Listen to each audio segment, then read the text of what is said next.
As the sun set behind the mountains, Frank, a long-haul trucker, started his night shift. He had been trucking for nearly 20 years, crisscrossing the country in his rig. He was used to lonely highways, the endless drone of his engine, and the stillness of the night. But this route, Route 54 through the Mojave Desert, was different. It had a reputation, one that truckers whispered about but never openly discussed. The stories had always seemed like urban legends to Frank, but tonight, he was about to find out the truth. Frank was hauling a load of steel beams to Phoenix. It was a quiet night, the kind he usually enjoyed.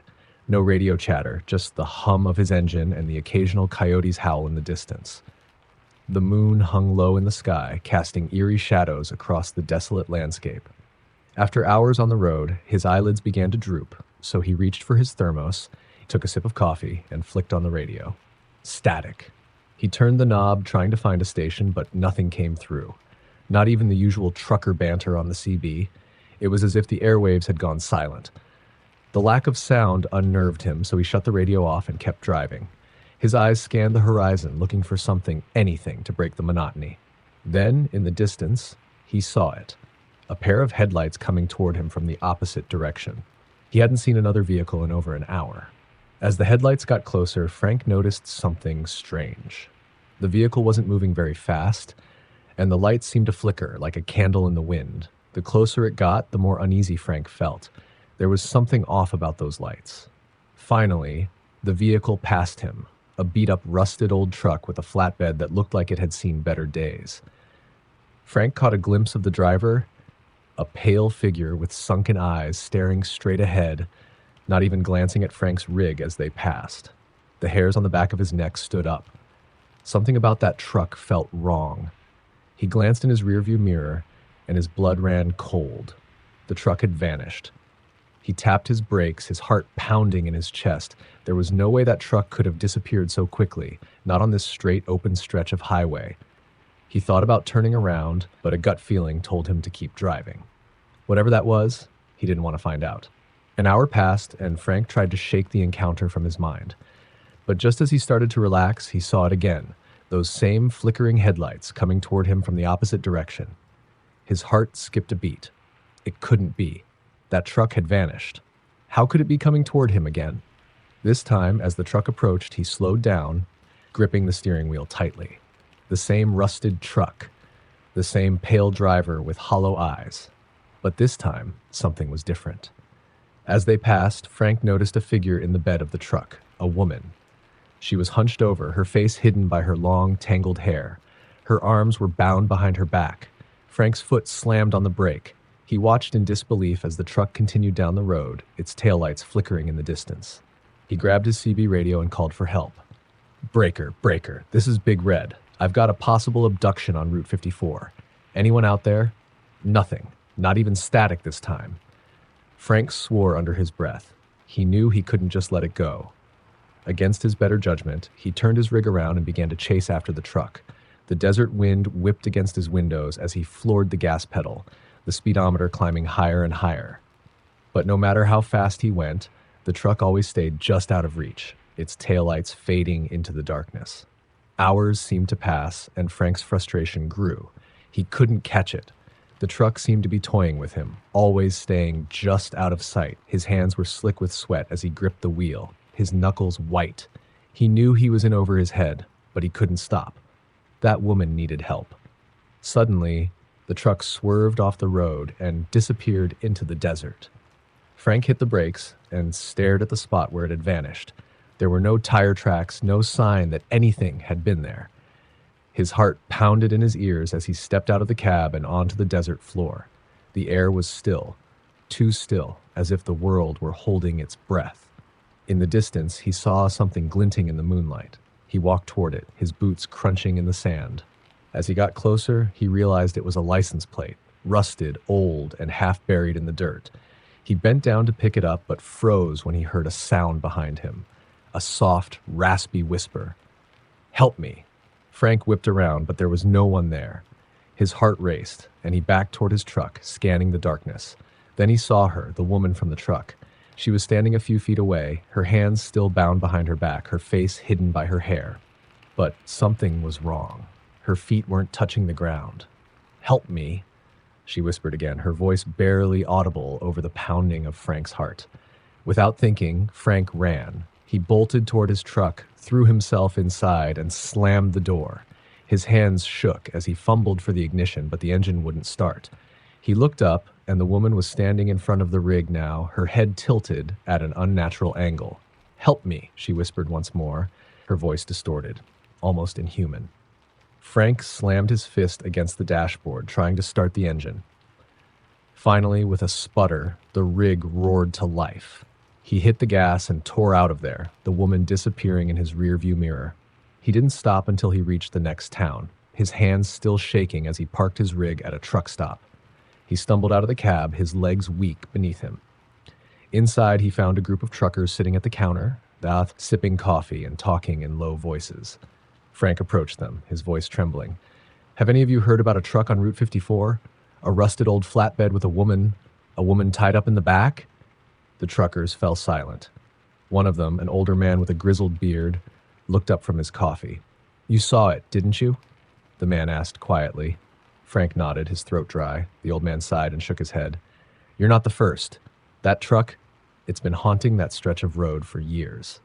They say the driver was a trucker who went mad and killed his wife, tied her up, and drove her out into the desert, but he never made it back. Now that truck just appears. And the woman, well, she's still looking for someone to save her." Frank felt a chill run down his spine. He wanted to ask more, but he couldn't. He just sat there, staring at his coffee, his mind racing. He knew one thing for sure. He would never drive Route 54 again. As he left the diner and climbed back into his rig, Frank glanced in the rearview mirror, half expecting to see those flickering headlights. The night seemed darker than before, and the wind howled through the desert like a distant scream. He took a deep breath and started the engine, but the uneasy feeling never left him. Some roads, he realized, were better left untraveled. It was late in the fall when Bill, a veteran trucker, was assigned a midnight run through the dense, remote forests of northern Maine. The route was notorious among truckers, a narrow, winding stretch of road known as Devil's Pass. Many drivers hated it because it was poorly lit, prone to accidents, and completely isolated. But Bill had driven through just about every terrain, weathered countless storms, and had no patience for ghost stories. He figured the reputation was just a result of bad luck and poor maintenance. He'd laugh at anyone who suggested otherwise. But tonight was different. The sky was pitch black, the moon obscured by thick clouds, and an icy rain had begun to fall, slicking the roads. Bill's hands gripped the wheel tightly as he guided his rig through the twisting turns. His headlights barely cut through the thick fog that had rolled in, and he hadn't seen another car in miles. The loneliness of the road weighed on him more than usual, but he brushed it off. He turned on his CB radio, hoping for some conversation to break the silence. "Breaker, breaker. This is Wild Bill. Anybody out there?" he called, his voice calm despite the creeping unease. There was nothing but static. He frowned, turning the knob, trying different channels. Nothing. Not even the typical chatter from other truckers. Suddenly, the CB crackled to life, but instead of a voice, there was a faint, high-pitched whine. Bill leaned forward, adjusting the radio, his brow furrowed. It didn't sound like feedback. It was almost like crying. The sound made his skin crawl. He turned it off. His eyes flicked to the clock on the dashboard. 2:47 a.m. He still had hours to go before he'd reach the next rest stop. As he turned a sharp corner, he felt a chill in the air. Colder than it should have been, given the mild autumn weather. He shivered, checking the temperature gauge. It hadn't dropped, but the cold remained. Then he saw it, a figure standing at the edge of the road, barely visible through the mist. Bill's heart skipped a beat, and he instinctively slowed the truck. It was a woman, pale, with long dark hair hanging over her face. She was wearing what looked like an old-fashioned white dress, completely inappropriate for the cold, wet weather. She didn't move. She just stood there, her face hidden, her hands at her sides. Bill's pulse quickened as his mind raced. What the hell was she doing out here? There wasn't a house or a town for miles. Against his better judgment, Bill rolled down the passenger window slightly, just enough to call out to her. "Hey, you need help?" The woman didn't respond. She didn't even flinch. She just stood there, her head slightly tilted toward the road. Bill hesitated. He wasn't one to leave someone stranded, especially in such a desolate place, but something about her filled him with a deep, primal fear. His instincts screamed at him to drive away. Before he could make up his mind, she moved. Slowly, almost mechanically, she turned her head toward the truck. Bill's breath caught in his throat. Her eyes, they were wrong. Completely black, like two endless voids staring straight through him. And her face, it wasn't human. Her skin was stretched tight, unnaturally smooth, like a mask. For a moment, neither of them moved. Then, without warning, she stepped forward, her movements jerky, unnatural. Bill's hand shot to the gear shift, and he slammed his foot on the gas. The truck lurched forward, tires screeching as they fought for traction on the wet pavement. He didn't look back. He didn't want to see her again. The truck sped down the winding road, the trees whipping past in a blur. Bill's heart pounded in his chest, his mind racing. What the hell was that? He tried to rationalize it. A trick of the light, his tired eyes playing tricks on him, but deep down he knew that wasn't it. As the miles ticked by, the fog thickened, becoming so dense that he could barely see 10 feet in front of him. His knuckles whitened as he gripped the steering wheel, forcing himself to focus. But the image of the woman's face wouldn't leave his mind. Just when he thought he was clear of it, something caught his eye. Movement in his side mirror. His blood ran cold. No, it couldn't be. But there she was. The woman was walking alongside the truck, keeping pace with it despite the fact that he was going well over 60 miles per hour. Her head was still tilted, her black eyes staring up at him. Her lips twisted into a grotesque smile, far too wide for her face. Bill's stomach churned with fear. He floored the gas, the engine roaring as the truck barreled down the road, but no matter how fast he went, she kept pace, her feet never quite touching the ground. He glanced back at the road, panic rising as the truck hit another sharp curve. He yanked the wheel, the tires skidding on the wet asphalt. For a moment, he thought he'd lose control, but the truck straightened out. When he dared to glance in the mirror again, she was gone. Bill exhaled sharply, his heart racing. Had it all been a hallucination? He didn't know, and he didn't care. He just wanted to get out of there. Then, just as he was beginning to calm down, the CB crackled again. This time, there was no whine, just a voice, soft and distorted like it was coming from far away. "You can't leave."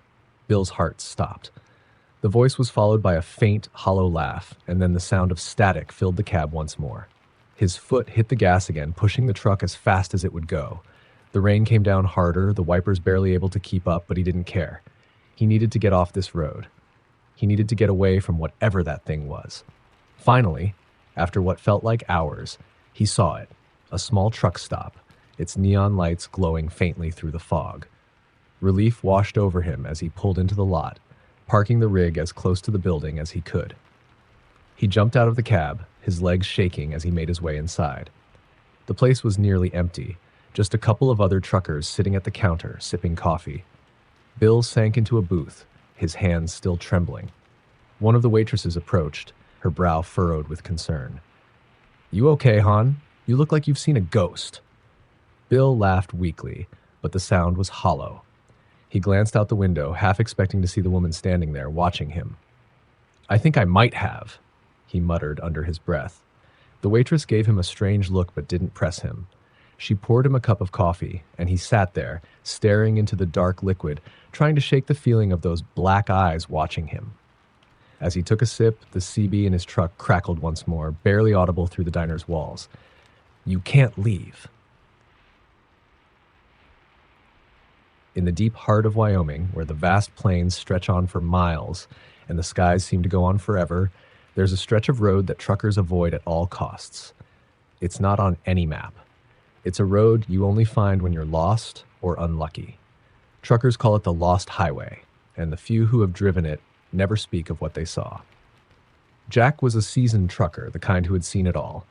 He didn't believe in ghost stories, curses, or any of the supernatural nonsense his fellow drivers whispered about. So, when his GPS took him on a detour through a desolate part of the state, he didn't think twice.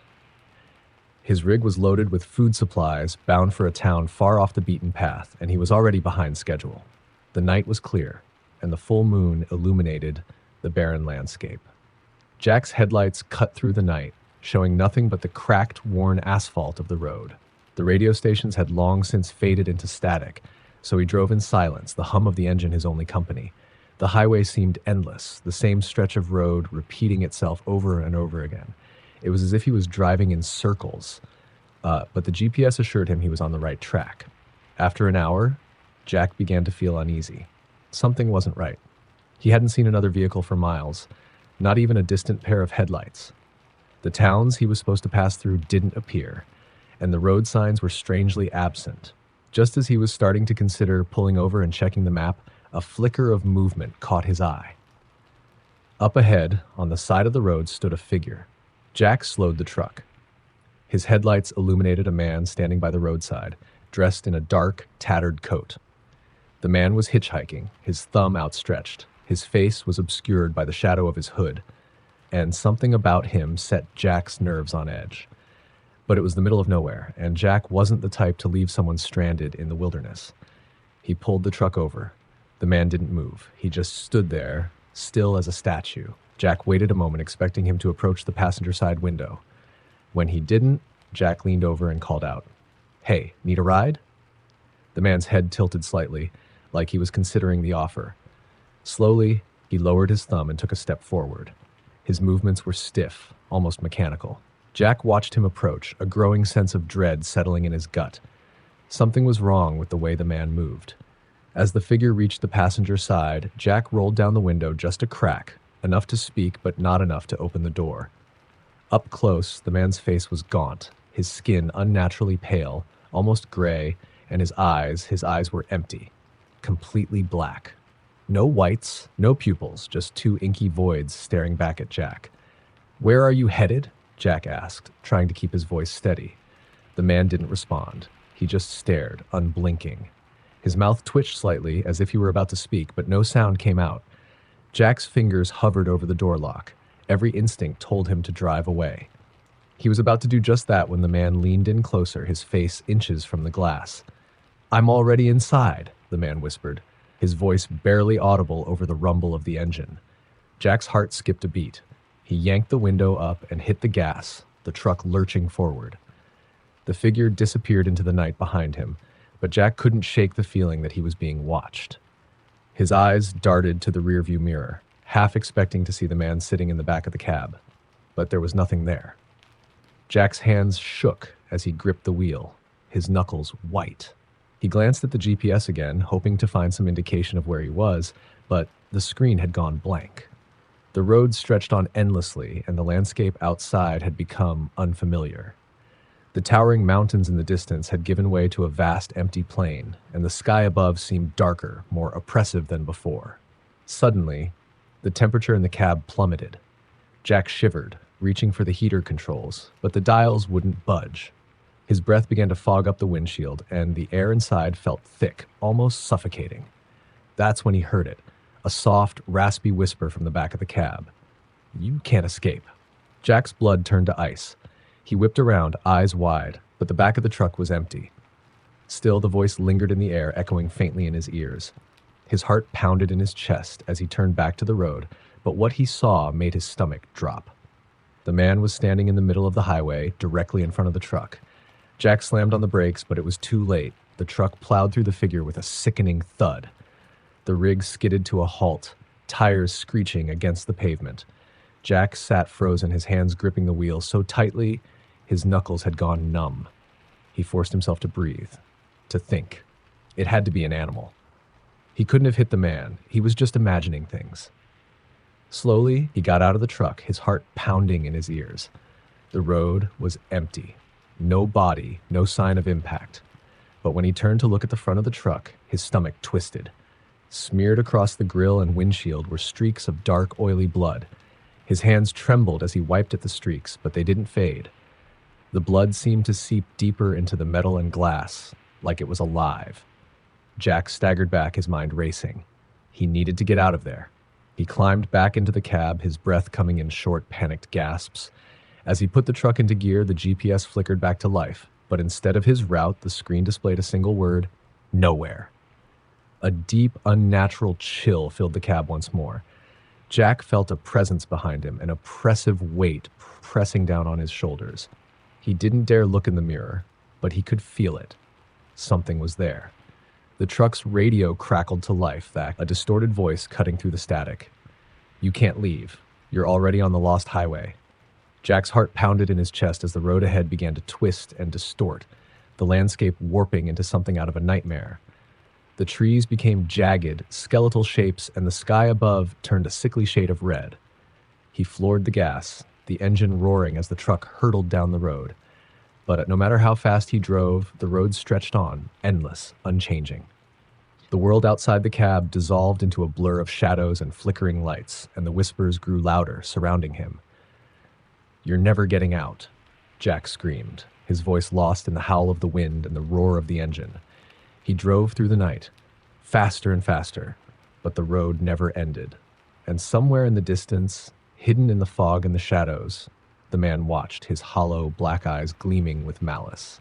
Jack was trapped. He had found the lost highway, and there was no escape. And he wasn't the only one. It was a cold autumn night when Steve, a long-haul trucker, found himself driving through the desolate back roads of rural Arkansas. He had taken a detour to avoid traffic on the main highways, but now he regretted it. The roads were winding and narrow, and the forest pressed in on either side of the pavement like a thick, suffocating wall. His headlights barely pierced the darkness ahead, and he hadn't seen another car in hours. The isolation was getting to him. His CB radio was silent, his cell phone had no signal, and the only sound was the steady hum of his truck's engine.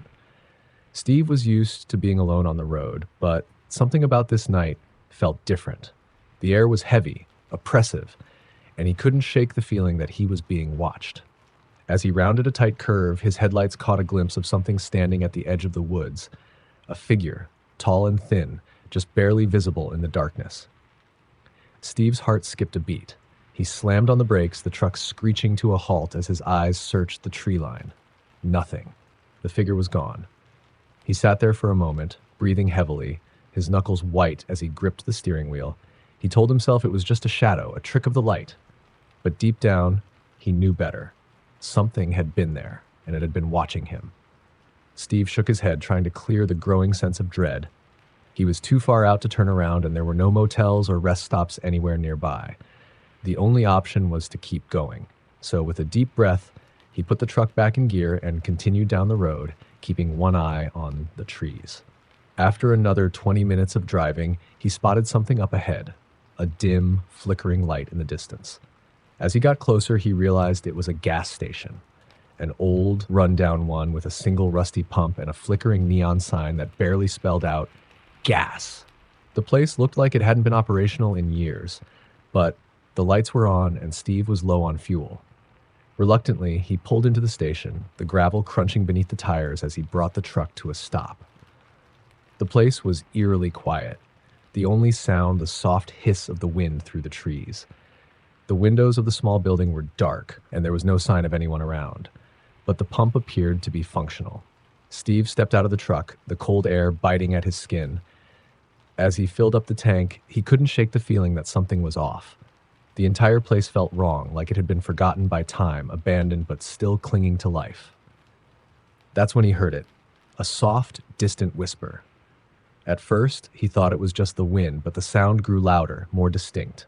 It wasn't random, it was words, low, murmured voices, too quiet to understand, but unmistakably there. Steve's eyes darted around the lot, scanning the darkened windows and the surrounding trees.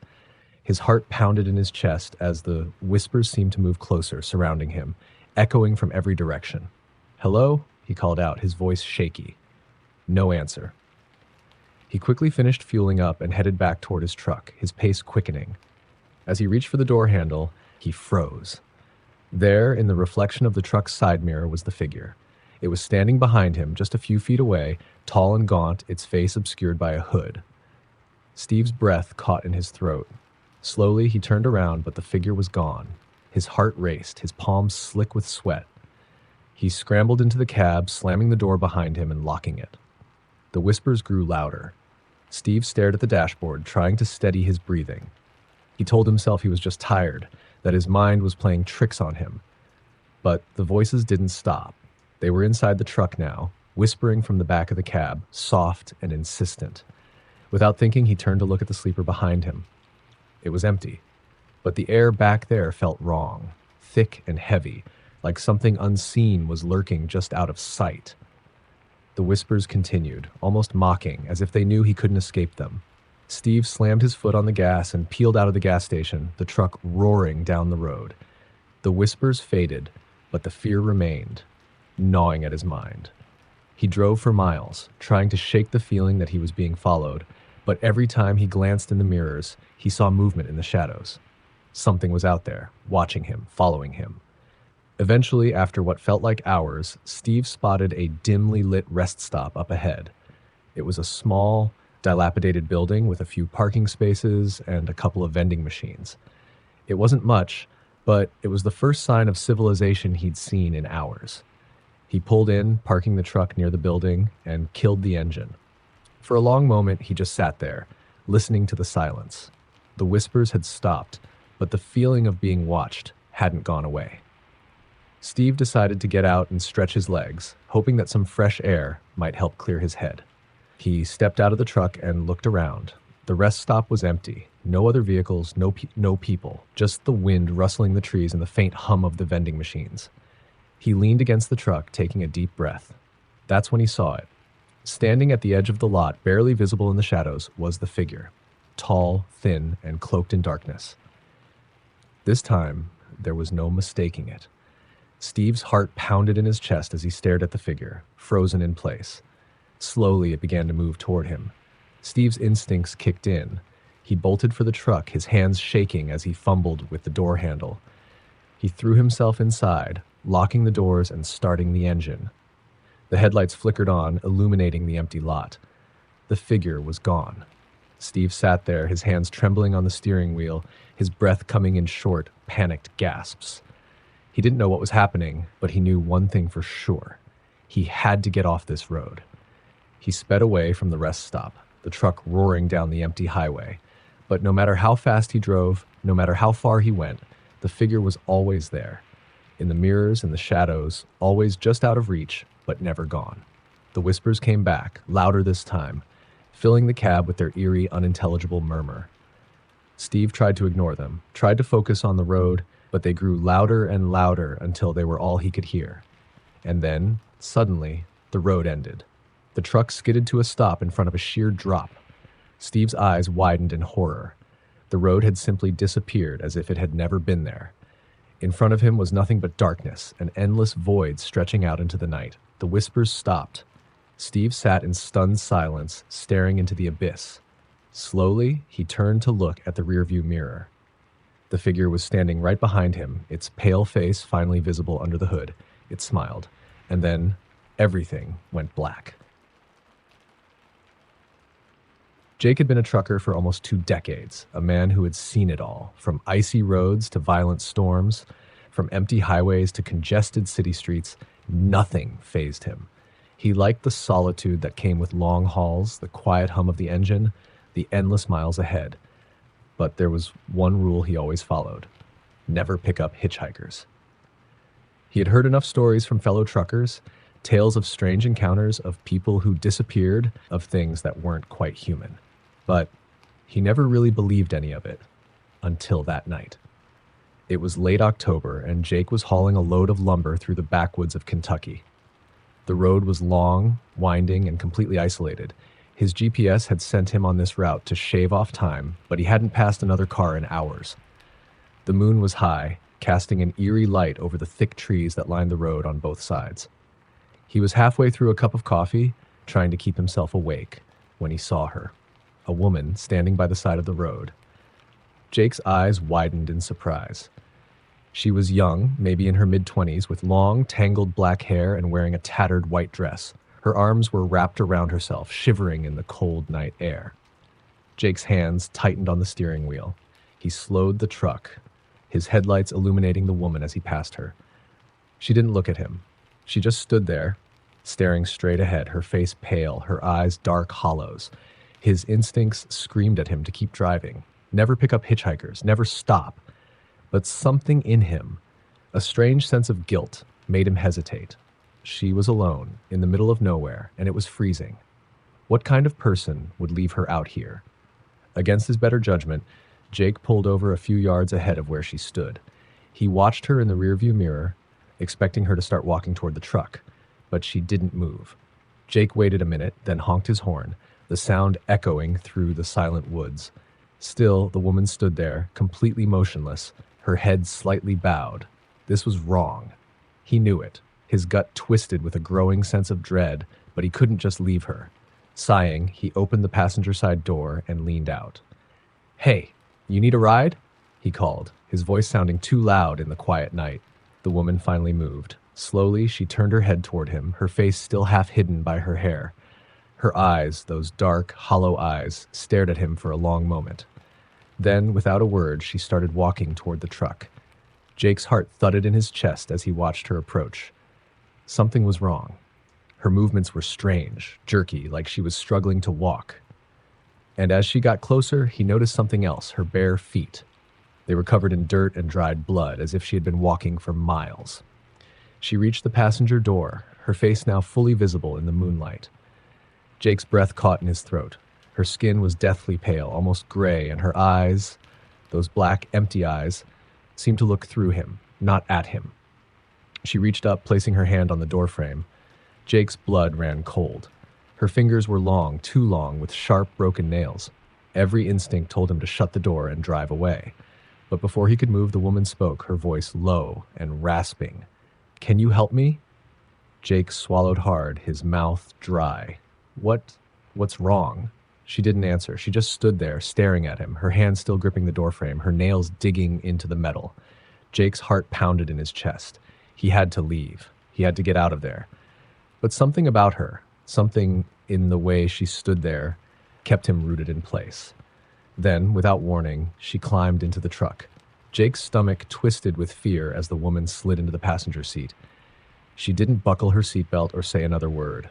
She just sat there, staring straight ahead, her hands resting on her lap, her hair falling over her face. Jake forced himself to breathe, his hands trembling as he gripped the wheel. What had he done? He needed to get rid of her. But how? He couldn't just throw her out in the middle of nowhere. With a shaky breath, he put the truck in gear and started driving. The road ahead stretched on, dark and empty, and the woman remained silent beside him. The air in the cab felt colder, the temperature dropping with every mile. Jake's breath began to fog up the windshield, and the unease in his stomach grew. He tried to break the silence. "Where are you headed?" he asked, glancing over at her. The woman didn't respond. She didn't even look at him. Her eyes were fixed on the road ahead, her expression blank, almost vacant. A chill ran down Jake's spine. Something was very wrong. He had to get her out of his truck. But before he could say anything else, the CB radio crackled to life. "Breaker, breaker. Anyone out there?" a voice called, crackling through the static. Jake reached for the radio, eager for any kind of distraction. "Yeah, this is Jake. Who's this?" The voice on the other end hesitated for a moment, then came back, softer this time. "You need to be careful out there, Jake. There's something on the road tonight." Jake's heart skipped a beat. He glanced at the woman beside him, but she didn't react. His throat tightened. "What do you mean?" he asked, his voice shaky. The radio crackled again. "Just don't pick up any hitchhikers. Not tonight. It's not safe." Jake's hand tightened on the radio. "Too late for that." There was a long pause on the other end, and then the voice came back, barely more than a whisper.